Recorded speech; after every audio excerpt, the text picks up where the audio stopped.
දක්ෂ chef කෙනෙක් වෙන්නේ කොහොමද? අද මම කියන්නේ දක්ෂ chef කෙනෙක් වෙන්න කොහොමද? හැමෝම වගේ වීඩියෝ දානවා කෑම හදන්න. කෑම හදන ඒවා සහ කෑම නිර්මාණය කරන ඔපරේෂන්ස් වල වීඩියෝ දානවා. but මම කතා කරන්න යන්නේ දක්ෂ chef කෙනෙක් වෙන්න කොහොමද? දක්ෂයන්ගෙන් අතරේ අති දක්ෂයෙක් ඉන්නවා. මූලික දේ තමයි දක්ෂයෙක් වෙන්න නම් පළවෙනි දේ අනුන්ගේ දේවල් හොයන්න නැතුව ඉන්න ඕනේ. පළවෙනි කාරණාව. දෙවෙනි එක තමන්ගේ ළඟ ඉන්න එක ගැන කේලම් කියන්නේ නැතුව ඉන්න ඕනේ. සහ අනුන්ට වැරදි නොකර ඉන්න ඕනේ. මනස ඒකට හේතුව තමයි දක්ෂ chef කෙනෙක් වෙන්න නම්. දක්ෂ chef කෙනෙක් වෙන්න නම් අපි මූලික දේ ඉවසීම තියෙන්න ඕනේ. මොකක්ද තියෙන්න ඕනේ? ඉවසීම. ඉවසීම බිඳුව නම් අපි බර්න් එකක් ගාවට ගිහිල්ලා අපිට කෑමක් හදන්න බෑ. කෑම එක කර වෙනවා. අර කතාවකුත් තියෙනවානේ මේ බේකරි අංශෙ ඉන්න ගොඩක් දෙනෙක් කතාව කියනවා මේක උණුහරුපෙකුත් කියලා කියයි. මේ අර කතාවට තියෙනවා ගෑනු ළමයි ප්‍රෙග්නන්ට් වෙන්න හේතුවත් පාන් කර වෙන්නත් හේතුවත් වෙලාවට ගන්න නිසා. හරි. අපේ ළමයිගේ මුලින්ම ඉවසීම නැත්තම් අපිට කෑම හදන්න බැහැ.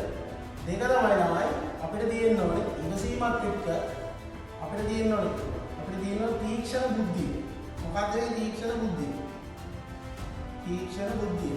කියන්නේ කෙල්ලන්ට ඉන්න කරන්නද නැත්තම් තව කෙනෙකුට උගුල් අඩවන්නද මොනවාද? තීක්ෂණ බුද්ධිය. තීක්ෂණ බුද්ධිය කියන්නේ තමන්ට හිතන්න පුළුවන් වෙනවා.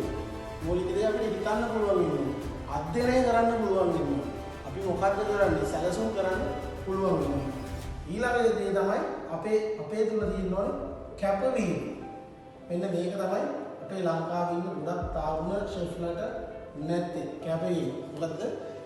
ඉස්සර ගියනම් හෝටල් එකට ගියාට පස්සේ ෂෙෆ් අපිට වෙලාවට කියන වෙලාව තමයි අපි කොහේ හරි දැනක ෆොරෙන් හරි කනව දැක්කොත් කතා කරලා කියනවා උඹට ඕන වෙලාවට කන්නයි, උඹට ඕන වෙලාවට වැඩ කරන්නයි, උඹට ඕන වෙලාවට නිදා ගන්නයි, උඹට ඕන වෙලාවට එන්නයි යන්නයි බෑ. ඒකට හේතුව තමයි ෂෙෆ් කෙනෙක් කියන්නේ ෂෙෆ් කියන රැකියාව සමාන කරන්න පුළුවන් වෛද්‍ය වෘත්තියට හා සමාන රැකියාව. මොකද ලෙඩාට හරියට වේද දුන්නේ නැත්නම් ලෙඩා මැරෙනවා. ෂෙෆ් කෙනෙක් හරියට කෑම එක හැදුවේ නැත්නම් එතනින් එහාට ඉතින් ආයෙත් කතා කරලා වැඩක් නෑ. මේ මම කියන්න ගත්තෙත් එහෙමයි දක්ෂ ෂෙෆ් කෙනෙක් වෙන්න ඕනේ නම් ඔයගලන්ට හරිම පාර හරිම තැන Ceylon nature agri organic product ආයතනයේ training and culinary training and academy එකක් නිර්මාණය කරලා තියෙනවා. ඒකට දක්ෂ සූපවේදී ඇවිල්ලා තමයි උගන්වන්නේ ළමයිට. අපිට ඕනේ මේ රටේ ඉන්න දක්ෂයෝ ටික බිහි කරන්න. ඒකේ ඔස්සේ ඔයගලන්ට ඉගෙන ගන්න පුළුවන් බුචරි පාඨමාලාව. මම කියන්නම් බුචරි පාඨමාලාවේ අපි කරන්නේ සුෂී සසනේ හදන්නේ කොහොමද කියලා තියෙනවා. මස් වලින් මීට් වලින් කොහොමද ප්‍රොසෙස් කරන්නේ, සම්පූර්ණ හෝල් මීට් එකක් කොහොමද ප්‍රොසෙස් කරන්නේ, ඒකේ තියෙන පාර්ට්ස් මොනවාද, ඒකේ තියෙන බොඩි පාර්ට්ස් මොනවාද, පාර්ට්ස් මොනවාද කියලා අපි ඒ ගැන කතා කරනවා අනිවාර්යෙන්. ඒ වගේම මාළු වර්ග වලින් විශේෂ කෑම හදන්නේ කොහොමද, රටින් නැගෙනට උනත් මේ බුචරි පාඨමාලාව හදාරන්න පුළුවන්. සූම් තාක්ෂණය ඔස්සේ හදාරන්න පුළුවන්.